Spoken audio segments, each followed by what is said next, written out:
प्रदेश Bharatiya Janata party की बैठक थी और उसमें 2 लोगों को मध्य प्रदेश से शिवराज सिंह चौहान जी को और असम से हिमंता बिस्व शर्मा को यहाँ प्रभारी बनाया गया है, सब प्रभारी।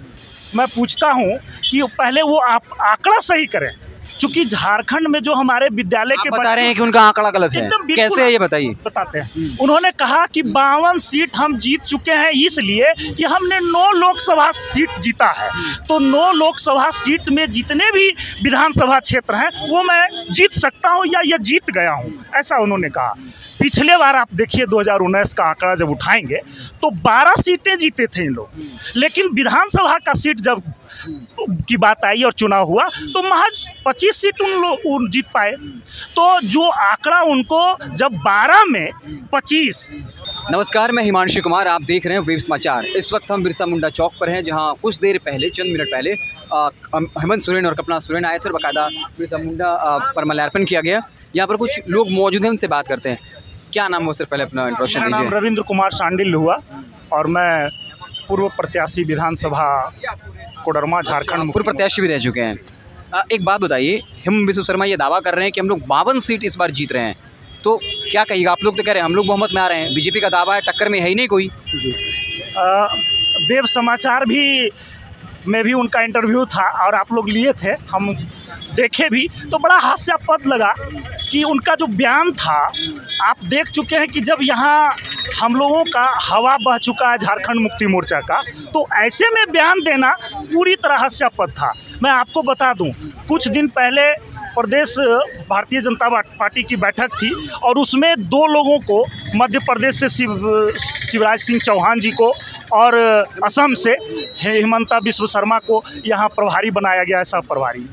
मैं पूछता हूँ कि पहले वो आप आंकड़ा सही करें, क्योंकि झारखंड में जो हमारे विद्यालय के बता रहे हैं कि उनका आंकड़ा गलत है, कैसे है ये बताइए। बताते हैं। उन्होंने कहा कि 52 सीट हम जीत चुके हैं इसलिए कि हमने 9 लोकसभा सीट जीता है, तो 9 लोकसभा सीट में जितने भी विधानसभा क्षेत्र हैं वो मैं जीत सकता हूं या ये जीत गया हूं, ऐसा उन्होंने कहा।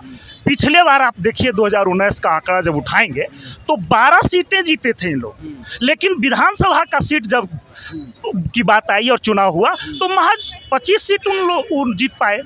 तो जो आंकड़ा उनको जब 12 में 25 तो 9 में कितना, तो उनका ये कहना है कि पिछला बार करप्शन को लेके जेल में नहीं गए थे, अब जो है हेमंत सोरेन पर यह आरोप लगा है, इसलिए जनता जान चुकी है, जनता जाग चुकी है, इसलिए हेमंत सोरेन को या जेएमएम को, महागठबंधन को वोट नहीं करेगी। तो इस बार तो जनता जानती थी, तो अगले बार तो हमको 2 सीट मिला था यूपीए को, लेकिन इस बार 5 सीट मिला है। तो भ्रष्टाचार के बारे में आप ही बताइए, आंकड़ा हमारा सही है कि इसको नकार दी है जनता कि भ्रष्टाचार यहाँ नहीं हुआ है, ये साजिश है। और आप लोगों को भी ये चीज़ मुद्दा मिलेगा कि किसी भी प्रकार का, आप देखिए ना, जो जमीन का मामला था, लैंड स्कैम मामला था, उसमें कहाँ हाशिए पर तो चलेगा। बाबूलाल मरांडी हैं, वो कह रहे हैं कि जमानत पर बाहर आए हैं, निर्दोष साबित नहीं हुए हैं। बिल्कुल, तो आंकड़ा तो 5 महीना आप रखे हमारे हेमंत सोरेन जी को, तो इस बीच में तो आप ऐसा चीज़ जो डॉक्यूमेंट था वो डॉक्यूमेंट तो कम से कम प्रस्तुत कर देते।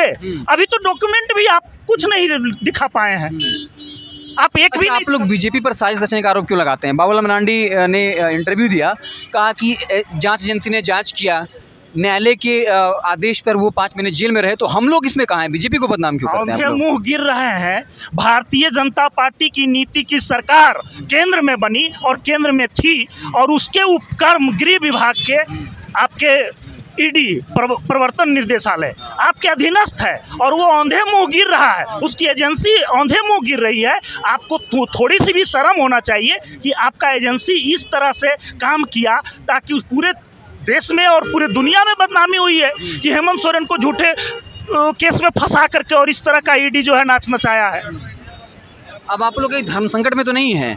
कल्पना सोरेन जिस तरीके से 3 महीने में बाकायदा जो है वो उभरी हैं, तो क्या लगता है कि हेमंत सोरेन, कल्पना सोरेन में दोनों में ज़्यादा दमखम किसमें है?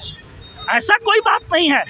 हेमंत सोरेन जी के सपनों को ही साकार करने के लिए हम तमाम लोग लगे हुए हैं, और कल्पना जी भी लगी हुई थी, और वे उनके अधूरे सपनों को सजा रही थी। और आपने देखा कि जब हमारे हेमंत जी यहाँ नहीं थे तो उन्होंने कमान संभालने का काम किया और 5 सीटों पर जीत करके और भारतीय जनता पार्टी को जवाब देने का काम किया। अच्छा यार अजय, एक सवाल, आप चूँकि पूर्व प्रत्याशी भी हैं तो एक सवाल होगा कि जेएमएम कांग्रेस सीट गठबंधन को लेकर बयानबाजी हो रहा है, कैसे मैनेज करिएगा? चुनाव है तो इस तरह की बयानबाजी का असर तो पड़ेगा।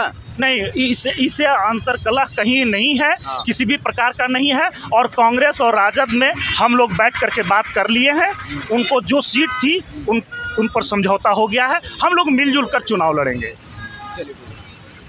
तो आप देखते रहे वेव समाचार, बातचीत कैसी लगी कमेंट बॉक्स में ज़रूर बताइएगा। बहुत बहुत धन्यवाद।